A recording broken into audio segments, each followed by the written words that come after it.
할렐루야. 자, 우리 옆에 인사 한번 나누십시다. 사랑합니다. 축복합니다.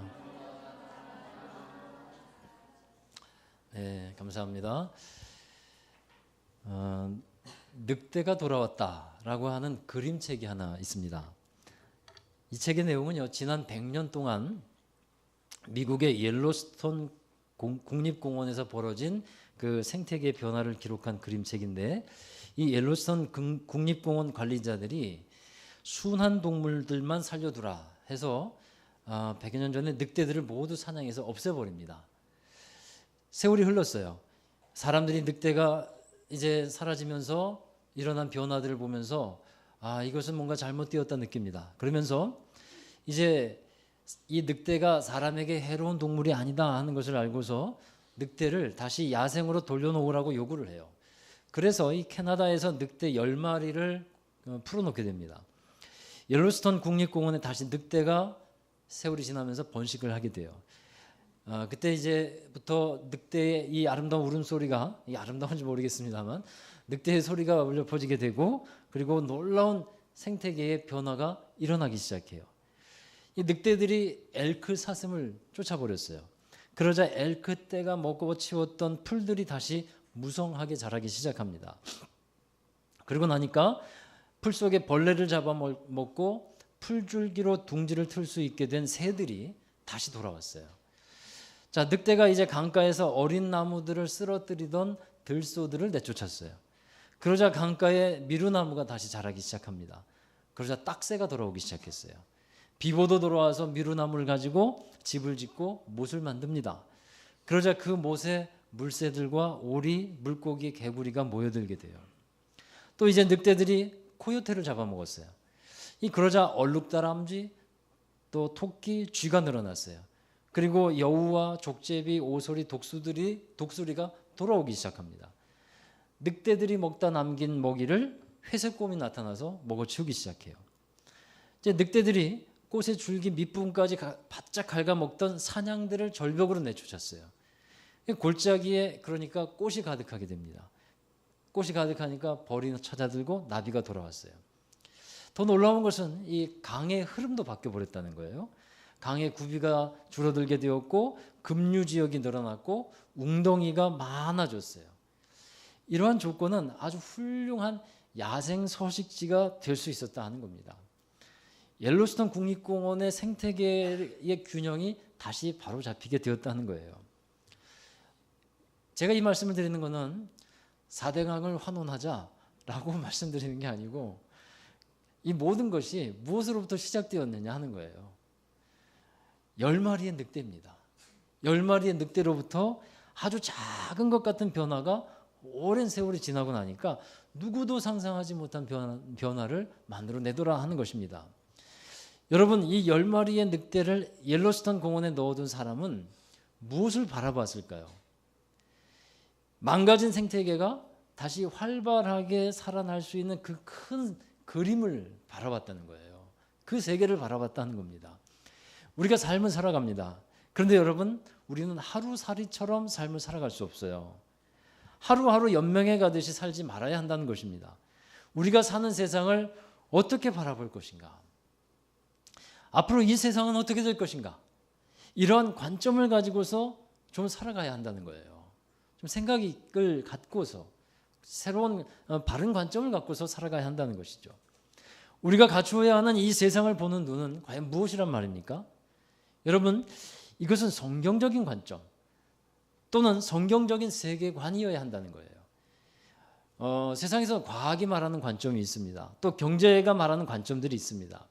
그러한 것들이 세계를 바라보는데 시야를 더 넓혀주고 확대해주지 좋은 그런 관점을 또 제공해주기도 하지만, 우리 그리스도인들이 기본적으로 갖추어야 할 관점이 있다면 이것은 성경적인 관점이에요. 성경의 눈으로 세상을 바라볼 수 있어야 한다 하는 것입니다. 여러분, 성경적으로 세상을 보면 이 세상은 하나님이 창조하셨고 죄로 인해서 타락했으며 하나님께서 다시 구속하셔서 하나님의 나라를 회복해 가고 계신다. 그래서 나중에 마지막에 하나님의 나라가 온전하게 이루어진다라고 하는 관점을 갖고 있습니다. 마침내 하나님의 나라를 이루신다는 세계관을 가져야 한다는 거예요.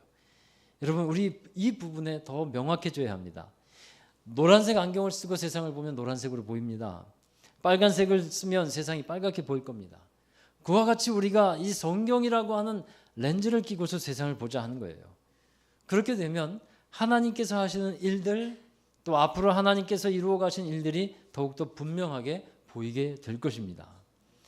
자, 오늘 본문의 말씀을 보면 하나님께서 하신 일들이 어떠한 것인지에 대해서 잘 알려주고 있습니다. 이사야 11장 1절에서 이새의 줄기에서 한 싹이 나며 그 뿌리에서 한 가지가 나서 결실할 것이라고 말씀하고 있는데, 이새의 줄기에서 나오는 한 싹이라는 것이 무엇일까요? 곧 메시아, 그리스도를 뜻하고 있습니다. 메시아라는 말은 그리스도와 동의어입니다. 같은 뜻의 말인데, 이사야서에서는 하나님께서 마침내 회복하는 하나님의 나라를 우리에게 보여주고 있어요. 우리에게 그 렌즈를 끼라고 지금 우리에게 제시해주고 있다는 거예요. 이러한 일들이 어떻게 시작이 될 것인가? 이새의 줄기에서부터 한 싹이 나며, 그러니까 이새의 줄기에서부터 이 일들이 시작이 되는데 작은 한 싹에서 시작이 됐어요. 그런데 이러한 새싹이 어떤 상태일까요? 아주 연약하고 또 미약하고 약한 상태입니다. 딱 보기에는 있기는 하지만 이게 도대체 열매를 맺을 수 있을까? 자라기나 제대로 자랄 수 있을까? 이러한 상태의 연한 싹이에요. 또 이사야 53장 2절에도 이 말씀이 또 나와 있는데 함께 읽어보시죠. 그는 주 앞에서 자라나기를 연한 순 같고 마른 땅에서 나온 뿌리 같아서 고운 모양도 없고 풍채도 없은즉 우리가 보기에 흠모할 만한 아름다운 것이 없도다. 이사야 53장 2절의 말씀도 이 메시아로 오신 예수님을 예언하고 있는 말씀이에요. 나사렛에서 그리스도가 나셨다는 말을 듣고 사람들이 말하죠. 아니, 나사렛에서 무슨 선한 것이 나겠느냐? 그만큼 예수 그리스도는 사람들이 보기에 흠모할 만하거나 또 아름답다고 여길 만한 것이 없었다는 거예요. 그의 출생도 비천했어요. 그의 죽음도 비참했습니다.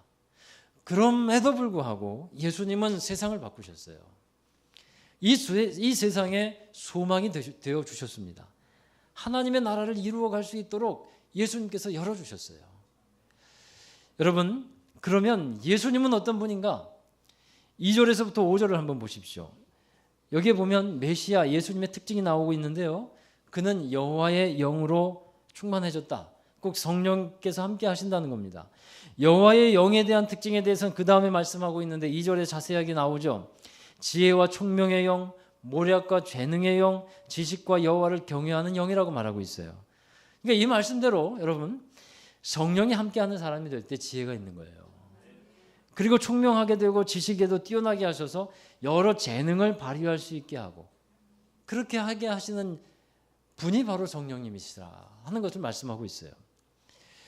그리고 하나님을 경외할 수 있게 하신다고 했는데, 여러분, 예수님을 알지 못하고는 우리가 하나님의 나라를 알 수도 없습니다. 받아들일 수도 없어요. 그래서 예수님을 더욱더 알아가야 합니다. 배워가야 합니다. 왜냐하면 예수님을 통해서 하나님께서 하나님의 나라를 이루셨기 때문에 그렇습니다. 그러면 하나님의 나라가 이루어질 때 주어지는 특징이 있어요. 저는 세 가지만 여러분에게 이 말씀을 드리려고 하는데, 하나님의 나라에는 어떤 특징이 있느냐? 첫 번째는 기쁨이에요. 하나님의 나라에는 기쁨이 충만합니다.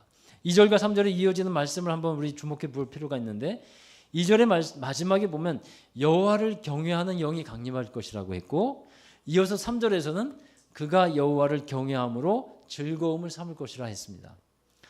여러분, 이것이 회복된 사람들의 특징이에요.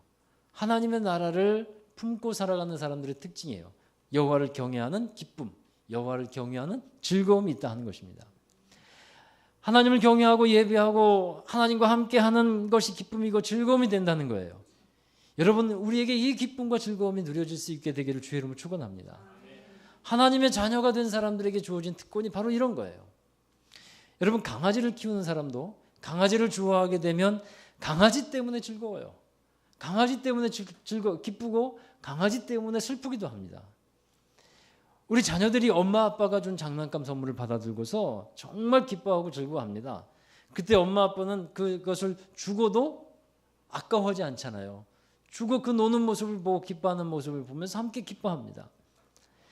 여러분, 이와 같이 하나님과의 관계가 회복된 상태에서는 아버지의 기쁨과 자녀의 기쁨이 서로 상통합니다.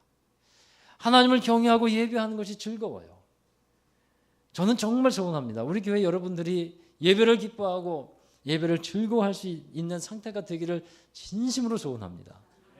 원래 하나님이 사람을 지으셨을 때 하나님을 즐거워했어요. 하나님을 기뻐했어요. 하나님이 나의 주인이시라는 것에 대해서 감사했어요. 예배하는 것이 기쁨이었다는 거예요. 하나님과 함께하는 것이 즐거움이었어요. 그런데 사람에게 죄라는 것이 들어오면서 하나님을 마음에 두기를 싫어합니다. 하나님을 향한 기쁨이 그러니까 사라져요. 그러니까 자꾸 하나님을 떠나서 세상의 것을 추구하게 되고 우상을 섬기게 되는 거예요. 다른 기쁨을 막 찾는 거죠. 이것이 이사야 선지자를 통해서 말씀해 주신 이스라엘 백성들의 모습이었습니다. 그리고 이사야 선지자를 통해서 말씀하신 것이 그 이후에 무엇이었습니까? 그 죄악에는 반드시 하나님의 진노가 있고 하나님의 심판이 있을 것이라는 것이었어요. 하나님의 심판이 있고 나서 그 다음엔 끝이 아니에요. 그 다음에 하나님께서는 그 그루터기 같은 것을 남겨두시는데 그 그루터기 같은 곳에서 다시 하나님의 나라를 이루어 가실 것이라. 남은 자를 통해서 하나님의 나라를 이루어 가신다고 예언하고 있습니다. 여러분, 하나님 한 분이 여러분에게 기쁨이 되어야 합니다. 이렇게 고백할 수 있겠습니까? 내가 하나님을 기뻐합니다. 내가 하나님 때문에 즐거워합니다. 할렐루야.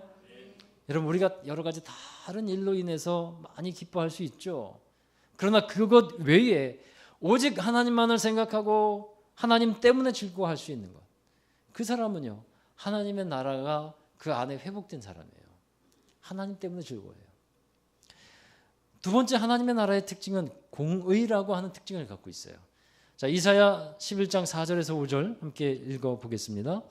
공의로 가난한 자를 심판하며 정직으로 세상의 겸손한 자를 판단할 것이며 그의 입에 막대기로 세상을 치며 그의 입술의 기운으로 악인을 죽일 것이며 공의로 그의 허리띠를 삼으며 성실로 그의 몸의 띠를 삼으리라. 이사야 당시에 이스라엘 지도자들이, 유다의 지도자들이 공의를 행하지 않았어요. 연약한 자들을 압제했고 가난하고 힘없는 이들을 죽음으로 몰아갑니다.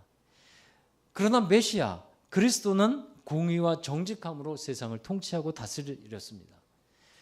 실제로 예수님께서 공의로운 하나님의 뜻을 사람들에게 보여줬어요. 억울하게 억눌린 사람들, 포로된 사람들, 가난한 사람들에게 가서 복음을 전해주고 그들을 자유케 해주셨습니다. 그리고 외식하던 사람들이 있어요.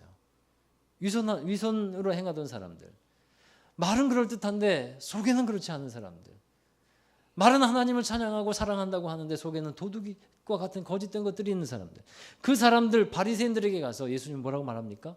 화 있을진저, 저주를 받을지어다, 이렇게 선포하고 있어요.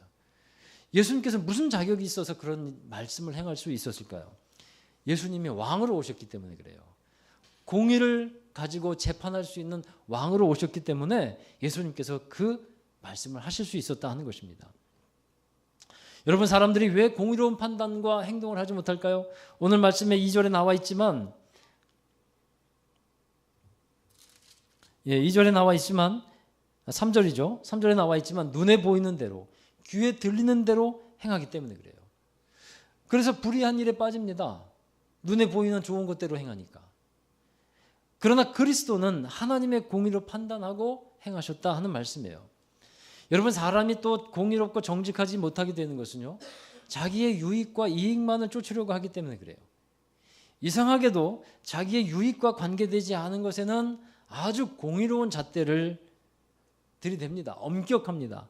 그러나 내 것에도 정직과 공의의 잣대를 댈 수 있어야 하는 거예요. 그것이 내가 불의에 빠지지 않는 방법이 된다는 사실입니다. 이거에 공의로운 것이, 이게 하나님의 나라의 특징이고요. 세 번째는 하나님의 나라에서는 평화가 이루어집니다. 평화. 자, 6절부터 9절까지의 말씀을 보시면요, 서로 함께 하기에는 정말 힘든 존재들이에요. 그런데 함께 하고 있어요. 이리와 어린 양이 함께하고 표범과 어린 염소가, 송아지와 어린 사자가 함께합니다. 어린 아이가 독사의 구멍에서 장난도 치고 젖된 아이가 독사의 굴에 손을 넣으면서 장난을 칩니다. 여러분 이 둘 사이는 다 어떻습니까? 적대적이고요. 서로 경계하고 서로 잡아먹는 그런 관계예요. 죽이는 관계예요. 그런데 주님이 오셔서 하는 일은 이 둘 사이에 정말 원수 같은 이 지간에 평화가 이루어진다는 거예요. 평화를 넘어서 이제 서로 사랑하고 서로 친밀해지는 그런 때가 온다. 그런 나라가 된다라는 것입니다. 여러분, 우리나라가 지금 북한과 갈라져 있지 않습니까? 북이 38도선에 철조망을 쳐놓고서 휴전선으로 서로 이제 왕래도 못하게 되었고 서로 비방하면서 적대시하면서 살아가고 있는 상황이 지금 우리의 상황이에요. 이런 상황이 바뀌어서 평화로운 때가 올 수 있을까요? 비무장지대에 깔려있는 셀 수도 없는 지뢰들을 다 걷어내고 그곳에서 돗자리 깔아놓고 도시락 까먹으면서 수건 돌리기 할 날이 올까요? 평양 대동강변에서 자전거 타면서 함께 하이킹 할 수 있을까요? 그래 봤으면 좋지 않겠습니까? 여러분 우리 생애에 그러면 얼마나 좋겠어요. 북한 사람들과 서로 인사하면서 함께 노래하고 춤추고 또 그런 날이 올 수 있을까요? 여러분 우리나라의 상황을 보면 통일은 해야 한다는 당위성은 있는데 거기에 정치가 있고요. 또 세계의 여러 나라들의 이권이 우리나라에 다 집약이 되어 있어요. 우리나라 참 불쌍한 나라네. 다 끼어들어 열강 틈에 끼어들어 가지고요. 통일도 우리나라 마음대로 사실은 추진하는 것이 아니라 다 이러한 어떤 세계 미국, 중국, 러시아, 일본 다 그들의 입김 가운데 우리나라가 지금 통일을 해야 되는 상황이 있다는 거예요. 이런 상황에서 어떻게 평화를 이룰 수 있을까? 참 어려운 일인 것 같아요. 사람의 힘으로 이것이 이루어질 것 같지 않습니다. 여러분 성경에서는 이러한 일을 이루기 위해서 하나님을 의지하라고 말씀하고 있어요. 유다가 전쟁의 위험에 빠졌을 때 이사야 선지자가 하나님 말씀을 들고 유다의 왕이었던 아하스에게 갑니다. 가서 뭐라고 말하냐면 너는 다른 나라를 의지하지 말아라. 하나님만을 의지하라. 하나님을 의지하면 안전할 것이다. 이렇게 말씀을 했어요. 근데 이 아하스는 그 말을 듣고 겉으로는 내가 그러면 하나님만 의지해줘. 하나님밖에 의지할 분이 없죠. 라고 그렇게 겉으로는 보였지만 속으로는 아수르를 의지했어요. 아수르를. 여러분 결국은 그 나라가 다시 바벨론에게 빼앗기지 않습니까? 진정한 평화는 하나님이 주시는 것이지 사람이 주는 것이 아니라 하는 것입니다. 그러하기 때문에 우리가 할 일은 오직 하나님을 의지하며 성령으로 충만하여져서 살아가는 일이라 하는 것이에요. 예수님이 오셔서 하신 일은 평화입니다. 평화. 이것을 에베소서 2장에 보면 중간에 막힌 담을 하셨다라고 표현하고 있어요. 하나님과 우리 사이에 막힌 담을 하셨고 사람과 사람 간에 막힌 담을 하셔서 화평한 관계를 이루셨다 하는 것입니다. 예수님 안에 하나가 될 수 있는 길이 열어졌다는 거예요. 그래서 우리가 예수님 믿는 사람으로서는 우리 사이에 같이 예배드리는 우리 사이에 이 막힌 담이 사라져야 돼요. 할렐루야. 지금 세계는 여러분 평화롭습니까? 우리나라를 비롯해서 여러 나라들이 점점 어떻게 나아가고 있냐면 무기를 강화해 나가고 있어요. 저 북한이 핵무기를 장착하고 있고 그러니까 우리도 그것을 억제하기 위해서 더 강한 무기를 보유하려고 노력하고 있어요. 곳곳에서 전쟁이 일어나고 있고 더 강력한 무기로 서로 위협을 합니다. 서로 무력으로 평화를 유지하려고 하지만 절대 평화의 상태가 될 수 없습니다. 좀 마음을 악하게 먹은 사람이 정말 스위치 한번 누르면요 핵폭탄 터져버리는 거예요. 여러분 우리의 삶 속에서 평화가 이루어지고 있습니까? 그러면 세계도 그러한데 여러분 가정에서 삶 속에서 교회에서 평화가 이루어져야 될 부분이 많다고 생각되지 않습니까? 어떻게 그것이 이루어지냐는 거예요. 어떻게? 사람에게 힘으로 될까요? 여러분 그 평화를 이루어가야 하는 사람들이 우리입니다. 하나님이 우리에게 그 나라를 살아가라고 우리에게 명하셨어요. 우리가 이러한 하나님의 나라를 경험해 가기 위해서는 할 일 한 가지 있어요. 오늘 말씀을 토대로 우리가 할 일을 찾아본다면 이사야 11장 9절의 말씀 이 일을 우리가 하면 돼요. 함께 읽어보겠습니다. 내 거룩한 산 모든 곳에서 해됨도 없고 상함도 없을 것이니 이는 물이 바다를 덮은 같이 여호와를 아는 지식이 세상에 충만할 것임이니라. 아멘. 하나님이 어떠한 분이신지를 하나님이 무엇을 행하고 이루셨는지를 더 많이 알아가야 한다는 거예요. 분명한 것은 우리가 하나님을 더 많이 알아가고 하나님을 배워가고 경험해 가야 한다는 것입니다. 그러할 때 여러분 사람을 이해할 수 있게 돼요. 하나님을 잘 이해하게 되면, 하나님을 잘 알아가게 되면 사람들을 알아갈 수 있는 지혜와 지식이 넓어지게 됩니다. 제가 이 카톡에 이런 말을 적어놨어요. 세상에 나쁜 사람은 없습니다. 아픈 사람만 있을 뿐입니다. 그런 것 같아요, 여러분. 말하는 게 왜 저 모양이야? 왜 저렇게 뭐가 났어? 그래서 나쁜 사람 같은데 잘 하나님을 알아보고 그리고 그 사람을 또 바라보니까 나쁜 게 아니라 아픈 거예요. 보니까 아픈 거예요. 아프니까 그 말을 하고 아프니까 그렇게 뭐가 났고 그래서 이해하게 되더라는 거예요. 나쁘면요, 나쁘다고 생각이 들면 가까워질 수가 없어요. 나쁜 사람하고 어떻게 가까이 합니까? 근데 아픈 사람은 내가 주님의 치유를 담당해야 되는 사람으로서 다가가야지. 그런 마음이 생기는 거예요. 여러분 하나님을 배워가십시다. 하나님을 아는 지식이 충만하는 여러분 되시기를 주의 이름으로 축원합니다. 그리고 나니까 그 다음 11절의 말씀에 하나님을 경험해 가는 그곳에 하나님의 평화가 이루어지고 그 평화가 한 곳에서만 이루어지는 게 아니라 모든 열방 가운데 그 하나님께서 그 기치를 딱 세우셨고 모든 열방들이 다 그렇게 하나님의 나라가 되어질 것이다 말씀하고 있습니다. 사랑하는 여러분, 하나님의 나라에서 이루어지는 모습이 어떠한지를 이사야 11장에서 말씀해 주셨습니다. 기쁨, 또 공의, 평화, 이게 이루어지는 것이 하나님의 나라입니다. 이제 우리가 그 하나님의 나라를 바라보면서 살아가야 합니다. 이런 하나님의 크신 계획과 뜻을 바라보면서 신앙생활을 하자 하는 것이에요. 우리가 성장하고 있는 아이들에게 이런 말을 많이 하죠. 큰 꿈을 가져라, 비전을 가져라 말을 하는데요. 그와 같이 우리의 믿음도 하나님이 이루시는 그 나라를 바라볼 수 있어야 돼요. 땅을 바라보면서 신앙생활을 하지 말라는 거예요. 하나님이 이루시는 나라를 보면서 신앙생활을 하십시오. 그러면 내가 어디에 서 있는지, 어떠한 삶을 살아가야 될지를 보게 될 것입니다. 여러분, 우리가 항상 나 자신에게 물어야 하는 질문이 있습니다. 우리 그리스도인입니다. 그러면 어떻게 살 것인가?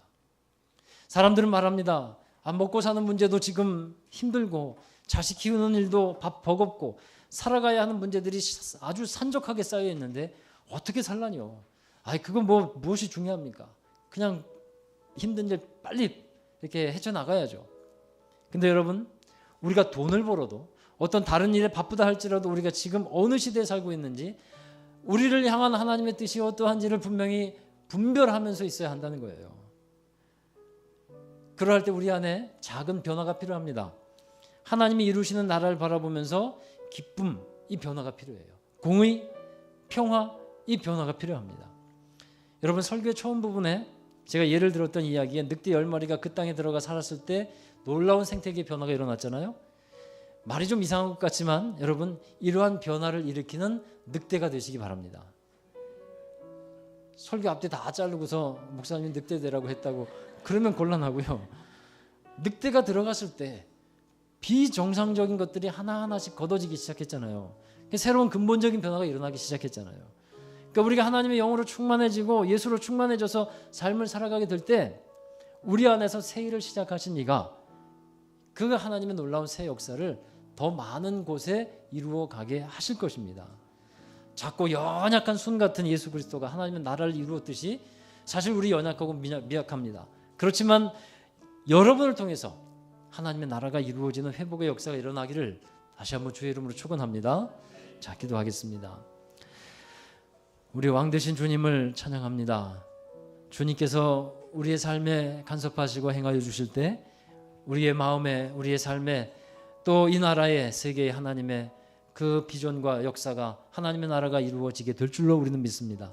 작은 것에서부터 시작했던 하나님, 우리로부터 그 하나님의 나라의 변화를 시작하게 하여 주시고 우리가 하나님의 기쁨을 갖게 하시고 하나님의 말씀을 가지고 공의롭고 정직하게 행하게 하시고 또 하나님의 평화를 전하며 누리고 살아가는 저희들이 되게 하여 주옵소서. 하나님의 나라는 나로부터 시작된다는 것을 잊지 않고 말씀을 듣고 나아가는 저희들이 정말 하나님의 나라를 살아내도록 인도해 주시옵소서. 감사하며 예수님의 이름으로 기도하옵나이다. 아멘.